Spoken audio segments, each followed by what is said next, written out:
you're having an argument with your partner, and you say, "You're a stupid person, and you've always been a stupid person, and as far as I can tell, as far into the future as I can see, you're going to remain a stupid person." So what are they supposed to do? What are they going to do when you say that? They're going to cry, like if you mean it. They're going to get angry if you mean it, and they're not going to like you very much. And why is that? Well, it's like, it's assault, basically. The only way, really, the only thing that you can do in a situation like that is walk away, ignore it, respond in kind, or it degenerates into violence. That's it. Because there's no discussion. You haven't left the person anywhere to go. You've gone right to the top of their hierarchy and said everything about you is wrong. And worse than that, all the mechanisms that we could use to correct it won't work. So, those are fighting words. So don't do that unless you want to have a fight. So then you might say, well, what would you do instead? And the answer is, deliver the least amount of information you possibly can. And so let's say you come home and your person is watching TV, and you're kind of hoping they greet you at the door. You shouldn't break down into tears and say, "You're a stupid person. You've always been a stupid person, and you're going to be a stupid person in the future." You should say, "I have this peculiarity, and that is that when I come home, I don't have enough confidence to just be happy. I would like you to come and say, just shut the TV off for 2 minutes, come to the front door and say, hello, and then you can go back and watch your TV. Would it be okay if you did that?" And they'll think, well, you'll have to pay for it somehow, but then they'll probably do it.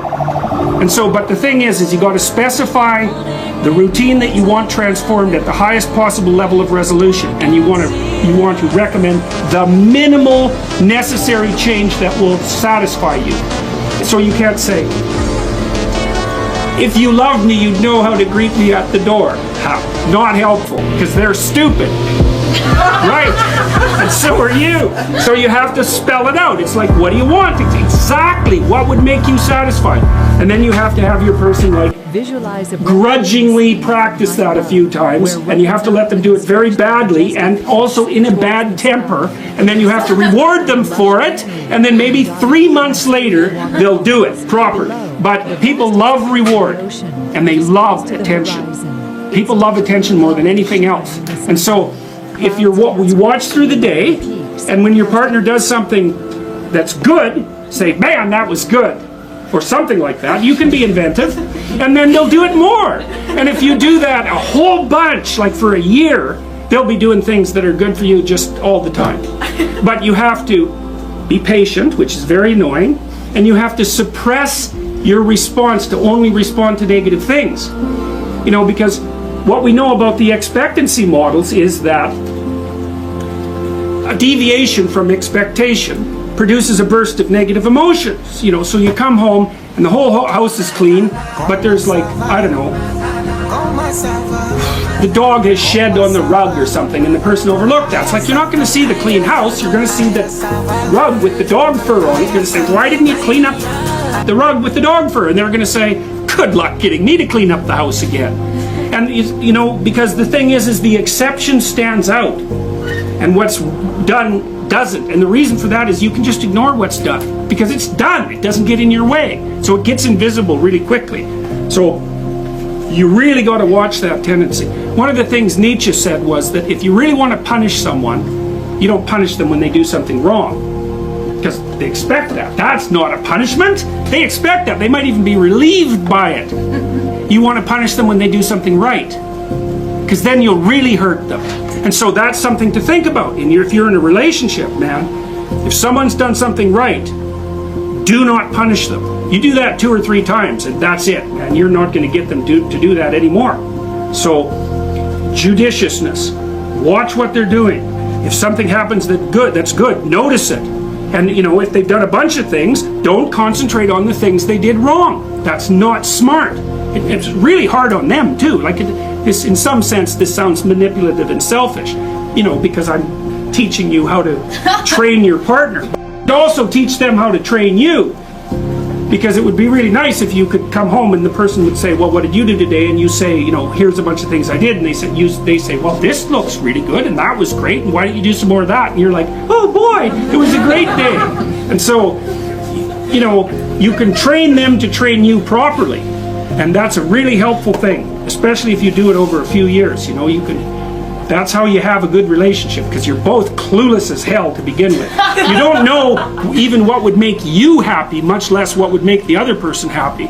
And so you got to figure these things out bit by bit, and then you have to inform each other, and then you have to be patient enough to let your partner do these things really badly. I'll give you another example. Sometimes I see couples sporadically in my clinical practice. I'm not a couples counselor, and so, but sometimes when I'm working with someone, there's an issue that needs to be discussed with both people, because otherwise it's just stupid.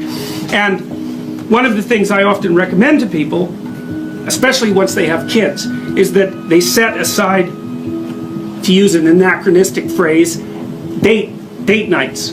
Well, everyone hates that idea. It's like they say, well, you know, they'll just say, I'm not doing that. That would be one objection. We're just not doing that.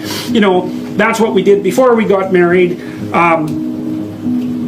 They'll say, well, my partner would never go for that. They've got a bunch of excuses why that isn't going to work. And so I've heard all those excuses. I know all of them. And then maybe I convince them, yeah, sure, I know this is stupid. It's awkward. It's artificial. That's okay. Just try it once. So then they go and try it. And then they come back and they say, we had an absolutely miserable time. Really, we had a miserable time. We couldn't agree on what movie to go to. And then, you know, she took me to her movie and I really didn't like it. So we fought all the way home. We're never doing that again. And I say, well, really, you've got 30 years, 400 days, that's 12,000 days. Okay, so you're not going to do that. You're going to spend the next 12,000 days without having any real romantic evenings and interactions with your spouse. That's your plan. You know, people can go for a long time with no romance at all. Say, well, no, maybe we'd like some of that. Well, how much? Once a year? Well, no. Once a month? Well, no.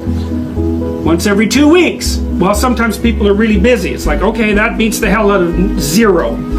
Once a week, twice a week, okay, whatever. We're gonna start with a range. Okay, what would a good evening look like? Like if you could both get exactly what you wanted, what would it look like? Well, then they have to think about that, because the previous theory was my stupid partner should know what I like, and that's what the partner is thinking too. It's like, good luck with that, because no, they don't have a clue, especially if they're men, they don't have a clue. So you have to tell them what you want and how they could deliver it, and vice versa, which is very awkward and horrible. And then you have to practice it for 6 months, because you know it takes a lot of practice to do something sophisticated really well. And then if you do that, it's like poof, you got it for the rest of your life.